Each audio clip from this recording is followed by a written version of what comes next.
this talk and presentation on sepsis and septic shock. My name is Joanna Berger-Estilita. I'm an anesthesiologist working in Bern, Switzerland, and I do have a conflict of interest to declare on this talk. I am the section editor for the e-learning academy of the ESICM, and I reviewed the sepsis course in the past. So a lot of information that I'm using here is inspired on what they have on their website. So sepsis, as you know, is a life-threatening organ dysfunction caused by a dysregulated host response to infection. It can be lethal with mortality ratings from 10 to 15, and those who survive usually have long-term physical, psychological, and cognitive consequences. This means that it is a topic that is important, and it is usually addressed mainly in the part 2. We have case reports or a case vignette and several questions related to sepsis and septic shock, and all the entities surrounding sepsis. So, as you probably are aware, the concept of sepsis has been around since the time of Hippocrates, but it remains an identity that continues to challenge our collective understanding. It is very variable in presentation, it's variable in its response to treatment, and it has an unpredictable outcome. In 1991, with the creation of the Surviving Sepsis campaign, we have seen significant changes in the approach of the septic patient, and the very definition of sepsis has undergone 3 major revisions since then. There have been, meanwhile, some upgrades in 2021, which can merit a check, but most recommendations have largely remained unchanged since the Sepsis 3 guidelines, and this is what I will talk about today. So there are 3 priorities in the approach of the septic patient that have shown to reduce mortality, and that we'd like, when you talk about it, that you immediately say. One is the early recognition with prompt disease stratification and rapid treatment initiation. It is crucial to prevent and support organ dysfunction, and it is important to control the source of infection rapidly based on the administration of antimicrobial therapy or surgical interventions. The current definition states that sepsis is a life-threatening organ dysfunction caused by a dysregulated host response to infection. This new definition moves away from focusing on inflammation, like it did with the Sears criteria, and emphasizes the dysregulated response. It stresses the urgency of identifying patients at risk, prompting the clinician to institute adequate resuscitative measures very rapidly and in a very precise way. Under this revised definition, organ dysfunction is an acute change in sequential organ failure assessment, the SOFA score, with more than 2 points due to infection. And the term severe sepsis is no longer in use. The organ dysfunction of sepsis mostly commonly comprises the respiratory and the cardiovascular systems, manifesting acute respiratory distress syndrome, the so-called ARDS. We will address that later on. High potential and myocardial dysfunction, among others. The central nervous system and the kidneys are also frequently affected, manifesting a septic encephalopathy with disorientation and delirium and acute kidney injury. Other common manifestations of organ injury include paralytic ileus, elevated aminotransferase levels, altered glycemic control, disseminated intravascular coagulation, and adrenal dysfunction. The signs and symptoms of sepsis are highly variable in its presentation, so the clinical diagnosis is often made before cultural results arrive. although we may have localized signs and symptoms, usually organ hypoperfusion and shock manifest without us knowing exactly what the cause is. The most general and common presentation of sepsis is with fever. But there are cases where fever is not present, and there is sepsis-induced hypothermia. And this includes patients in the extremes of age, debilitated patients, patients with chronic alcohol abuse, and uremic patients. On the other hand, hypotension is a presenting cause in presenting symptom in about 40% of patients. So how do you suspect that the patient has sepsis? Early recognition is crucial in the treatment of sepsis. The acute change in clinical status denotes the systemic derangements of sepsis with organ dysfunction, which is the new sepsis definition as estimated by the SOFA score. So you can see the SOFA score represented here, and I suggest that you go through it in more detail as its components are usually frequently asked in examinations. But more importantly, the use of SOFA score is less well established outside the ICU setting, and in order to use the SOFA, we need some lab values that may not be readily available, for example, in the emergency department. So to identify sepsis as soon as possible, which usually occurs in the ER, there has been until recently the use of the quick SOFA, the Q SOFA, that was developed and widespreadly learned and used. It was a simple tool that is here on the left-hand side. It gained a lot of popularity, but the new guidelines suggest that at the moment we should stay away from the Q SOFA because it is not as sensitive as other tools that take other factors in consideration. So please note that the STCM no longer endorses the use of Q SOFA as a simple identification tool for those at risk of sepsis, and favor multivariate instruments such as Muse, the Sears criteria again, or the NEWS. So this is a new recommendation from the 2021 guidelines. Regarding the use of biomarkers, of course, when we have a septic patient, we are going to ask for lab values. This includes a complete blood count, tests of organ function, and particularly infection-associated markers. We have here a table that describes useful lab values in the identification of infection. None of them are very sensitive or specific for sepsis, but they can give an indication of if the patient is infected or not. Procalcitonin in particular has been widely used to discriminate infectious from non-infectious conditions. And now we move to septic shock. So in sepsis, tissue survival depends on the distribution of adequate amounts of oxygen and adequate perfusion pressure to meet the needs of cellular oxygen consumption. In order to evaluate if the blood pressure is adequate, we need to search for signs of hypoperfusion, which include altered mentation, so lack of perfusion to the brain, low urinary output, skin mottling, as we see here in the picture, and prolonged capillary refill time. And if we have the ability to do that, a blood gas analysis, which will show lactocidemia. Shock, per definition, is defined as persistent hypotension despite adequate fluid resuscitation, requiring vasopressors to maintain a mean arterial pressure of over 65 millimeters of mercury, and within a patient having a serum lactate level of over 2 millimoles per liter. Rising levels of lactate represent the cellular dysoxia and should be interpreted as an early marker of oxygen consumption impairment and tissue hypoperfusion. Lactate is regarded as a worsening factor of prognosis and should be actively normalized in the initial resuscitation phase of the septic shock.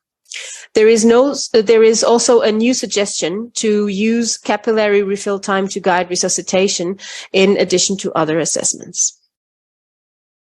So what do we do in the first 3 hours? How do we resuscitate the patient?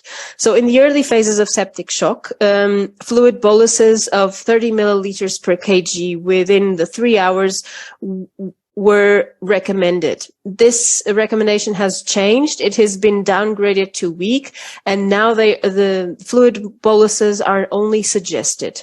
Why? Well, some patients, for example, those with heart failure or renal failure, are not always the best candidates for these boluses. So the language of the guidelines was adjusted to allow for clinical decisions to be based on individual patients. As you can imagine, fluid overload should be avoided as it's strongly associated with an increase in mortality. So after the initial resuscitation, additional fluid administration should be carefully weighed against detrimental effects and guided by frequent reassessments of hemodynamic status. The SCCM has also updated their position as a suggestion to use a balanced crystalloid approach as opposed to normal saline, and suggests against the use of gelatins for resuscitation.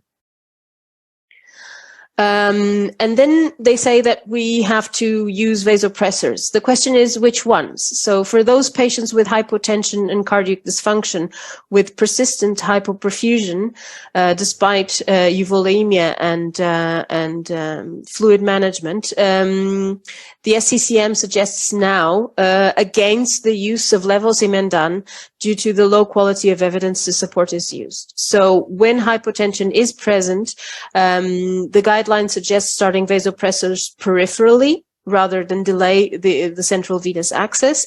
And these guidelines recommend the initiation of vasopressor therapy when resuscitation has proven unsuccessful. There is some data that support the use of norepinephrine within 30 minutes of fluid resuscitation failure. The goals for the vasoactive therapies are the target map of 65 millimeters of mercury.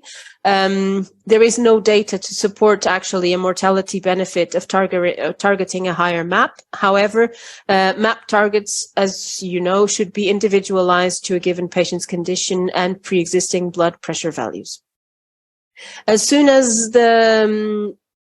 all patients have the need for vasopressor therapy, there is a clear indication to place an arterial catheter as soon as possible in order to measure MAP more adequately. Several methods are available to identify the degree of fluid responsiveness and the potential effect of fluid challenges on cardiovascular function. Static measurements such as central venous pressure and pulmonary artery occlusion pressure have been proven to be poor predictors of fluid responsiveness, and as such, their use as guides for fluid resuscitation can no longer be justified. Consequently, other parameters are now preferred, as shown in this table. The first three tests are validated by many studies, and if you take a look, all parameters have sensitivity and specificity ranging from 75 to 95%. The table also shows the cutoff for deciding whether the patient is fluid responsive or not based on each method. So this is a nice table to tell you how much fluid should I give and when should I start vasopressor therapy. Okay, now another important topic is the antimicrobial therapy. The diagnosis of sepsis is based on the criteria for sepsis and septic shock, as we discussed previously, but the identification of the underlying focus of infection is fundamental. Sometimes this is not simple because specific signs of infection are often missing. So, and it's possible that there are multiple foci, and clinical signs may be non-specific or mimic other diseases.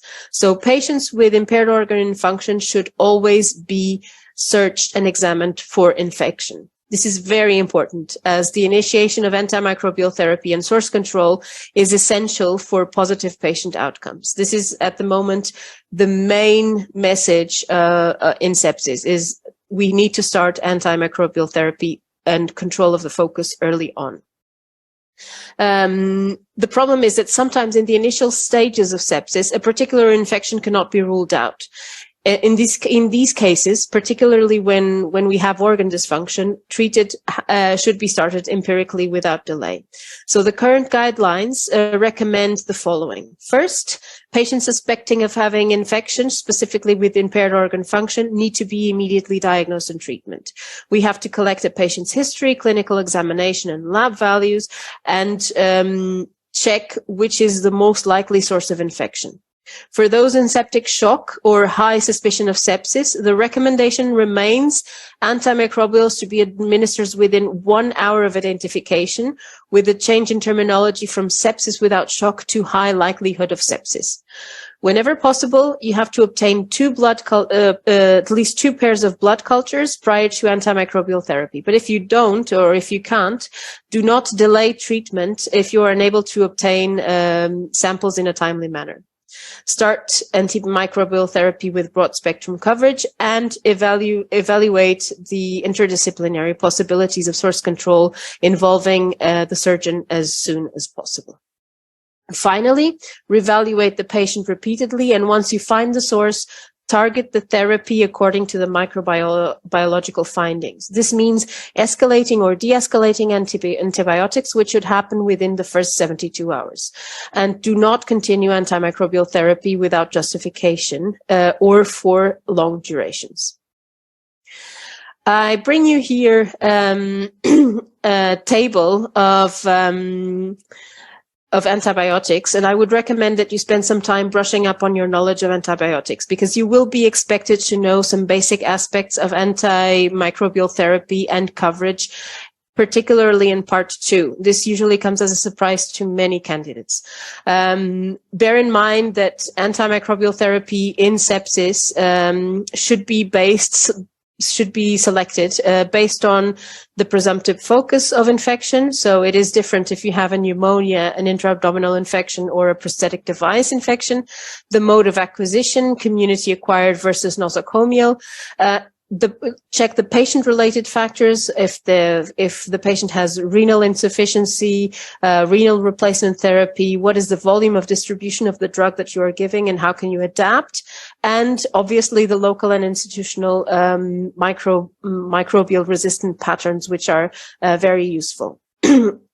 Specific characteristics of the antibiotics, like tissue penetration, pharmacokinetics, and pharmacodynamics, should also be considered and are present at least in the part 2 examination and are considered basic pharmacology.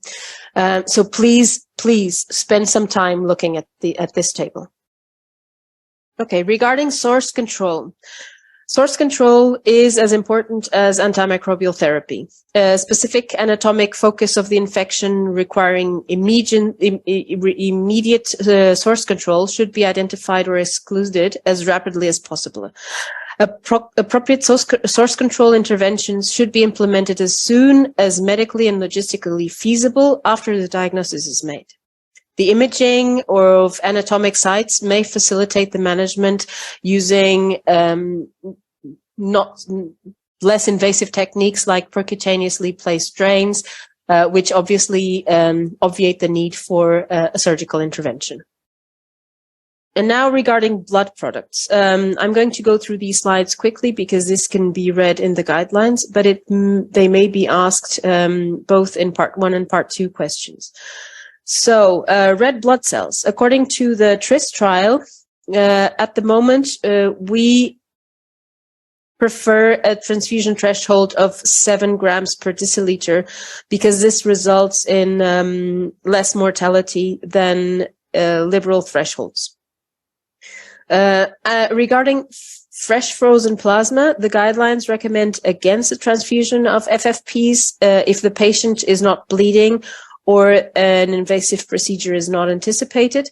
And according to the guidelines, platelet transfusion is only indicated if the concentration is below 10,000 in the absence of bleeding, and if there is a significant risk of hemorrhage and platelet counts are below 20,000, then we can consider a transfusion, but this is a weak recommendation. If we have an active bleeding and we need surgery or an invasive procedure, we should keep a platelet goal above 30,000. Regarding erythropoietin, erythropoietin administration in critically ill patients has been associated with a light reduction in red blood cell transfusion frequency, but it has had no impact on mortality rates, so it is not recommended in sepsis-associated anemia.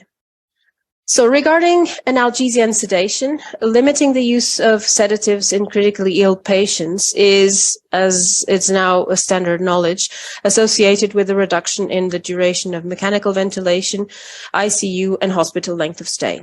We have several nurse-directed protocols using standardized sedation scales in order to facilitate reductions in sedative use.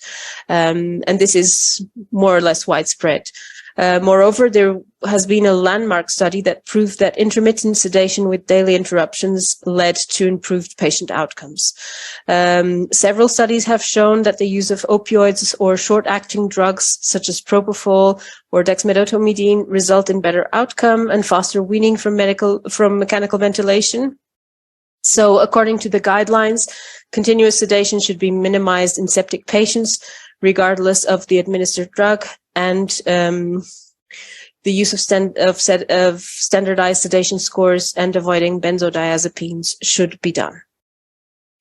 Regarding glucose control, at the moment, it is recommended to start insulin therapy after 2 blood glucose levels over 180 milligrams per deciliter, with the target of a blood glucose level above that, below that value. Blood glucose levels should be monitored every 2 hours until stabilization, and then thereafter every 4 hours if the patient is receiving insulin infusions. Glucose levels should be obtained by arterial blood rather than capillary blood samples, because the capillary blood samples overestimate the glucose values compared to the plasma values. Regarding thromboembolism prophylaxis, well, it is also common knowledge that PE and thromboembolism in the ICU patients is higher. Therefore, the guidelines strongly recommend the use of pharmacologic prophylaxis with low molecular weight heparin or unfractioned heparin in septic patients if there are no contraindications. Please bear in mind that low molecular weight heparin is renally excreted, which may accumulate in patients with renal dysfunction. So monitoring of anti-10A levels and subsequent modifications of the dosing of low molecular weight heparins has been recommended if the patients have a clearance of creatinine lower than 30 mils per minute. In addition, in septic patients, you can combine a pharmacological prophylaxis with intermittent pneumatic compression or compression stockings, and this has been shown to be more effective than either method alone. And obviously, if the pharmacologic prophylaxis is contraindicated, then we can still use mechanical thromboprophylaxis. Regarding the stress ulcer prophylaxis, it is very similar. We know that stress ulcers, GI stress ulcers, are common in ICU patients, particularly because of mechanical ventilations and coagulopathy.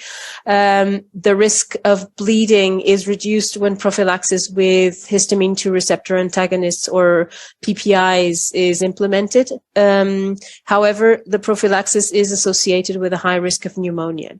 So overall, there is a strong recommendations for patients with sepsis to receive stress ulcer prophylaxis at the moment. In the next few slides, I will explore in more detail the ARDS, which frequently accompanies septic states. This definition that I bring here is the so-called Berlin definition. It's a definition that sought to address the limitations of previous definitions and to be able to more adequately classify patients according to the severity of RDS. Some of the changes include acute onset of RDS being considered as respiratory symptoms occurring within the first week. Patients were stratified according to the severity of hypoxemia and classified as mild, moderate, and severe according to the PaO2 FiO2 ratio. as you can see here on the slide.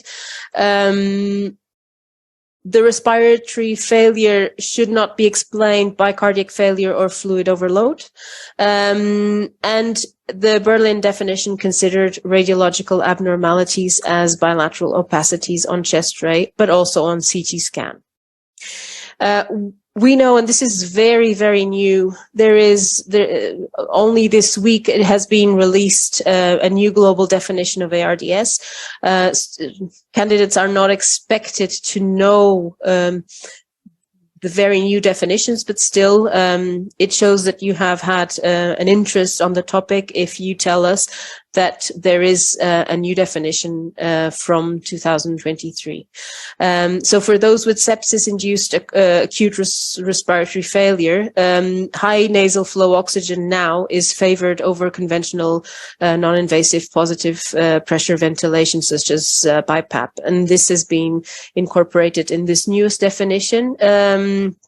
And as you can see, some updates include the use of high flow nasal oxygen. So no intubation is required to define ARDS at the moment. We also have not only the PaO2, FiO2 ratios for the severity of ARDS, but we have another index, which is the SpO2, FiO2 index. And we have no longer just the bilateral opacities confirmed by chest X-ray, CT, but also now with an ultrasound if the operator is well trained. The importance of the RDS is that for those patients that require intubation and ventilation, we have to prevent ventilator-induced lung injury, and the mechanisms by which VILI, so ventilator-induced lung injury, appears may be explored in the examination. Most important is the excess in end inspiratory lung volume, which is called volutrauma. The second mechanism is the barotrauma, which is caused by the stress and strain to the alveoli. The third mechanism is the atelectrauma, which is due to the repeated opening and closing of small airways over the breathing cycles. And this phenomenon may cause further inflammation into the lung and may be associated with huge local transpulmonary pressure, and is also one form of biotrauma. And finally, the cellular toxicity of the oxygen is also a component of ventilator-induced lung injury. All of these further aggressions lead to biotrauma, which is the overall biological response that wraps up the mechanotransduction due to the effect of the stress and strain at the cellular level. How do we do to protect these patients from ventilator-induced lung injury? Well, this is a very common topic of the examination, is the definition of lung protective ventilation. This includes low tidal volumes, high PEEP levels, and strict monitoring of plateau pressure to avoid exceeding 30 centimeters of water as the cornerstone recommendations regarding the mechanical ventilation of these patients. The gas exchange targets are not clearly defined, but it's common to practice a PaO2 of at least 60 millimeters of mercury and a saturation of at least 90%. Protective ventilation using low tidal volumes may induce respiratory acidosis, and although the minimum value of below which the pH should be corrected is not known, we allow for pHs to be maintained above 7.2. Recently, there has been shown that the driving pressure, which is the plateau pressure minus the PEEP, was a major determinant of outcome. This driving pressure is an elegant concept that promises to simplify the optimization of mechanical ventilation in patients with ARDS by providing a lung protective strategy that is adapted to the size of the aerated lung. The driving pressure should be kept as low as possible, preferably under 15 centimeters of water. And we are in the conclusion slide. I would like to remind you again that sepsis and septic shock are common causes of critical illness. They contribute significantly to morbidity and mortality across the globe. while our understanding continues to expand, there are a few principles which are agreed upon, and these include the timely identification of sepsis and septic shock, the early resuscitative treatment, and the appropriate and timely antimicrobial therapy and direct infectious source control. The interventions have to be tailored when possible for every unique patient encounter and taking into account the evolving nature of the septic process. This is a link to a BMJ infographic from 2016. Is not the most, it's not the newest of infographics, but it's interactive. So if you check the link and you go on each window, you will see that there are recommendations behind it. And it's a very interesting way of studying the concept of treatment of sepsis, at least the evidence at the moment. And with that, I finish my presentation, wishing you all good luck. And if you have any further questions, please do not hesitate to contact me.